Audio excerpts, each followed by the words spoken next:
Brought to you by V-Guard. Rashtrawadi Congress पक्षाच्या 25व्या वर्धापन दिनानिमित्त ज्यांची थोड्याच वेळात त्या ठिकाणी आगमन होणार आहे ती महाराष्ट्राची आन बान शान आणि स्वाभिमान आदरणीय पद्मविभूषण पवार साहेब. राष्ट्रवादी काँग्रेस पक्ष हा पक्ष नाही तर तो परिवार आहे ही भावना महाराष्ट्रातल्या कार्यकर्त्याच्या मनामध्ये रुजवणारे प्रदेशाध्यक्ष आदरणीय जयंत पाटील साहेब आणि उपस्थित सर्वच मान्यवर. खरं तर आजचा हा दिवस आपल्यासाठी आनंदाचा दिवस आहे, कारण ज्या गद्दारांनी आपला पक्ष चोरला त्या गद्दाराला या महाराष्ट्राच्या स्वाभिमानी जनतेने धडा शिकवलाय.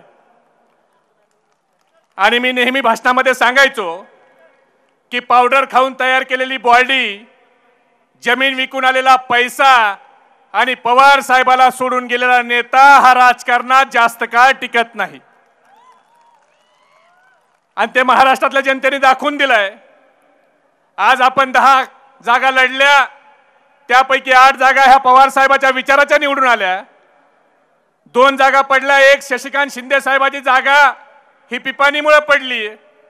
आणि महाराष्ट्राने दाखवून दिलं, जे लोक सांगायचे की मी याला निवडून आणलं त्याला निवडून आणलं त्याला निवडून आणलं, त्या लोकांनी शरद पवार साहेबाला सोडलं आणि लोकांनी त्यांच्या बायकोला पाडलं.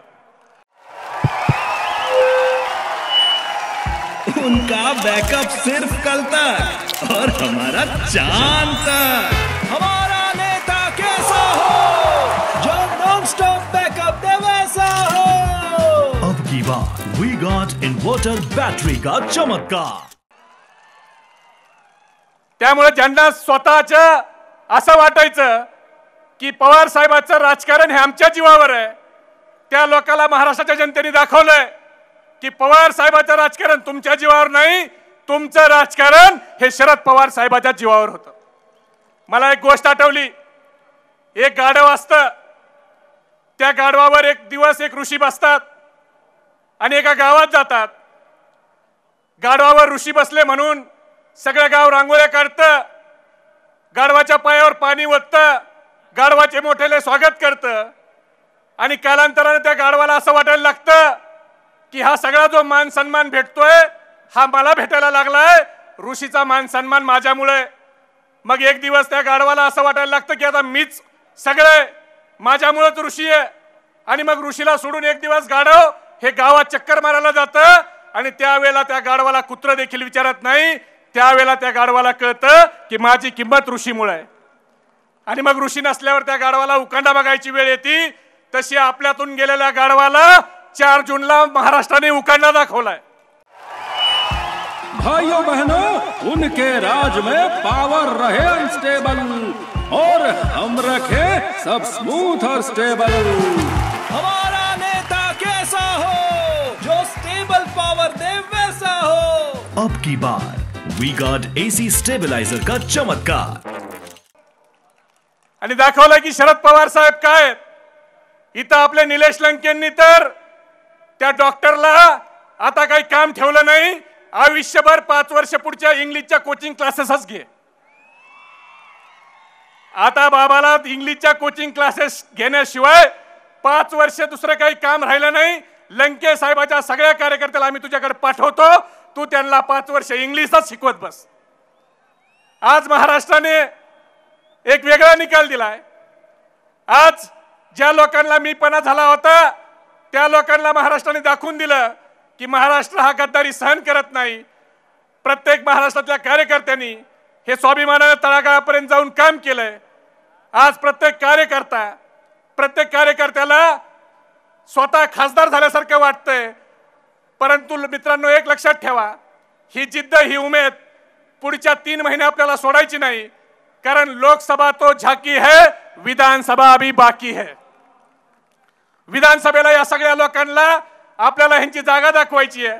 म्हणून आपण सगळ्यांनी पुढच्या 4 महिने घोड्यासारखं राहायचंय. घोडा हा शब्द मी याच्यासाठी वापरला, घोडा कधी बसलेला बघितलाय का?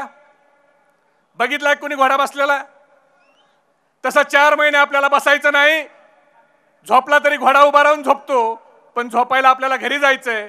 पण 4 महिने आपल्याला प्रत्येक गावात जाऊन परत बूथ कमिट्या, परत नवीन लोक आपली तयार करायची आहेत. परत नवीन लोकांना आपल्या सोबत घ्यायचंय आणि पवार साहेबांच्या विचाराची एक फळी तयार करायची आहे. दुसरा मी घोडा हा शब्द याच्यासाठी वापरला की कोणतीही ताकद मोजायची असली तर ती हॉर्स पॉवर मध्ये मोजली जाते. मग ते 1000 हॉर्स पॉवरचं जेटचं इंजिन असू द्या, नाहीतर 40,000 हॉर्स पॉवरचं त्या ठिकाणी जेटचं इंजिन असू द्या, नाहीतर 1000 हॉर्स पॉवरचं मोटरसायकलचं इंजिन असू द्या. आणि तिसरा मी घोडा हा शब्द याच्यासाठी वापरलाय की ज्याने ज्याने पवार साहेबाला धोका दिलाय त्याला उद्याच्या विधानसभेत लावायचा आहे.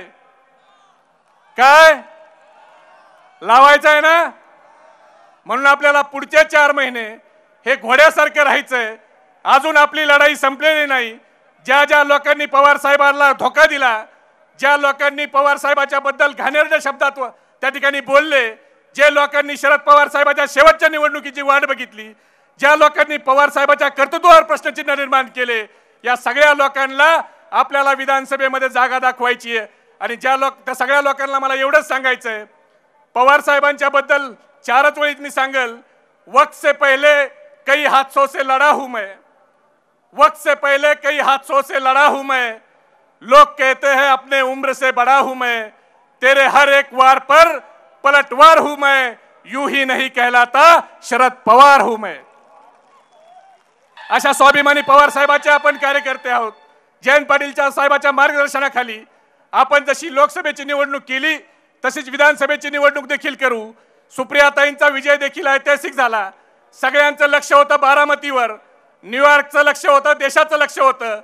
ज्या सुप्रियाताईंना यांनी टोकाचा विरोध केला, पवार साहेबांच्या पोस्ट टाकल्या म्हणून काही गाडेकर नावाच्या पोरांना कंपन्यातून काढलं, सुप्रियाताईंचं काम केलं म्हणून पौर्णिमा तावरेंचं वाईन शॉप सील केलं, त्या सुप्रियाताईला देखील 1,58,000 मतांनी बारामतीच्या स्वाभिमानी जनतेनं त्या ठिकाणी निवडून दिलंय.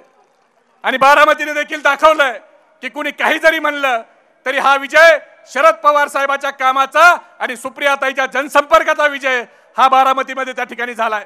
आपण बघतो या पक्षामध्ये सर्वसामान्य आमच्यासारखे कार्यकर्ते, ज्याच्या घरात कधी ग्रामपंचायतचा सदस्य नाही, असे मी असेल, सक्सेना सलगर असेल, सुनील गव्हाणे असेल, अशा सर्वसामान्य कुटुंबातली मुलं देखील आज प्रदेश स्तरावर काम करतायत आणि आज या ठिकाणी आपल्या समोर उभे आहेत. म्हणून या पक्षामध्ये सर्व समाजाला स्थान आहे, सर्व घटकांना स्थान आहे. म्हणून आपल्याला परत एकदा ताकदीनं काम करायचं एवढंच मी या ठिकाणी सांगतो. आणि विधानसभेपर्यंत आपल्याला कशासारखं राहायचंय, कशासारखं राहायचंय, राहणार का सगळे? एवढा कमी आवाज, राहणार का सगळे? मग मी घोषणा देतो, हात वर करून घोषणा द्या. आपला हात वर असताना शेजाऱ्याकडे लक्ष ठेवा. ज्याचा हात खाली आहे समजून घ्या विरोधी पार्टीचा खबर आहे, आपलं काय चाललंय ऐकायला आलाय. छत्रपती शिवाजी महाराज की, शरद पवार साहब तुम आगे बढ़ो. महाराष्ट्राचा बुलंद आवाज, जयंत पाटील साहब तुम आगे बढ़ो, सुप्रियाताई तुम आगे बढ़ो. धन्यवाद. जय हिंद, जय महाराष्ट्र, जय Rashtrawadi. Brought to you by V-Guard.